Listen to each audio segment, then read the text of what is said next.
परिचय टिके दियंतो। मो ना शेख हबीब, मो घर मजीखंड। अच्छा कहि परबे आपण जो अभियोग आनिथिले अभियोग मध्य करथिले तहसील को बा अधिकारी को अभियोग करथिले ए रास्ता पई कोन रही छी आपण जो आज जो रास्ता काम होउची किए करिची आ केमिति रास्ता काम टे हला। आज्ञा आज की 2 वर्ष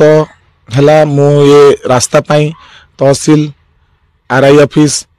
एपन आम कोर्ट कचेरी जाई गलु कि आमको बाट ना 15 घर को केमिति जीवा आसिया करिवु केमिति आम पिला छुआ घर बाहर को बाहरिबे केमिति स्कूल जिबे मो बाहर चाकरी कली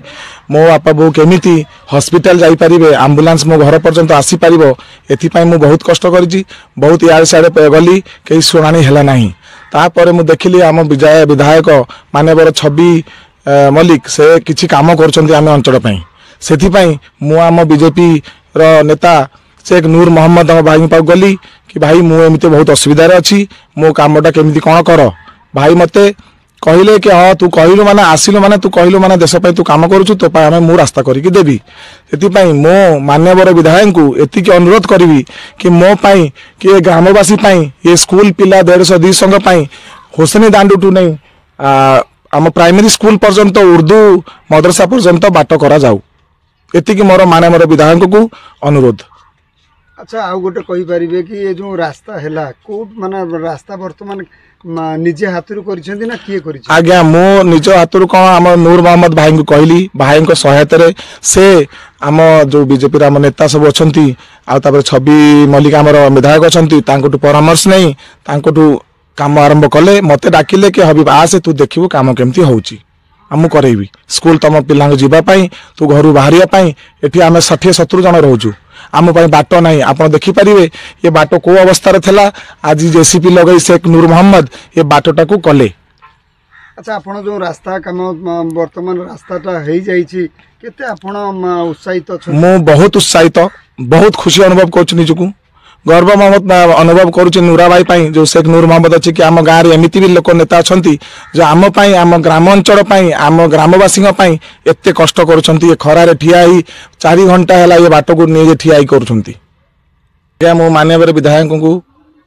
एतिक अनुरोध करी कि यथाशीघ्र आम ग्रामवासी आम छोट छोट पिला ये होसनी दांडू नहीं प्राथमिक केंद्र पर्यंत स्कूल पर्यंत मदरसा पर्यंत कंक्रीट रोड यथाशीघ्र आम करंतु। परिचय टिके दियंतु। मो ना से इश्तियार हुसैन डाकना तूफान गाँव समस्त जानती तूफान बोले। ये जो माना किछि दिन हम जो अभियोग होता तहसील हो विभिन्न अधिकारी को अभियोग होता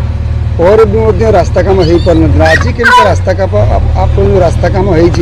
केते उत्साहित अच्छा ये रास्ता काम आम ग्रामवासी समस्त उत्साहित ये जो 10-15 घर जावाक रास्ता नाला से 10 घर 15 घर को बस गोटे संशोधन कराला बुझामुणा कराला समस्त रास्ता ये 10 घर रास्ता तापर 100 घर पिला माने स्कूल मदरसा जाऊँच इस्लामिक मदरसा से ये रास्तार अच्छी 100-150 पिला मदरसा जाती स्कूल 200-250 पिला जाती समस्त सुविधा है आम ये बहुत संतुष्ट अच्छु बहुत उत्साह अच्छु। अच्छा विगत दिन हो पार ना आज बर्तमान कौन एमती घटी जाइए रास्ता काम किए कर समस्त बुझीने जे जहाँ आक्वारे थे समस्त बुझासुझा करके मनइलु समस्त बुझीगले निज पिला भी जाऊँच गाँ पिला भी जाऊँ से बुझाशुणा करके आम 4-5 जन बसैकी समस्त को तो बुझामुणा करके कामटा आरंभ कलु और शेष भी कलु घोषणी दांड टू मदरसा पर्यंत क्लीयर करूँ रास्ताटा आगामी दिन में आम केमती आसुला स्पेशल भलईटा हम से कामटा आम तुरंत पदक्षेप नेबु।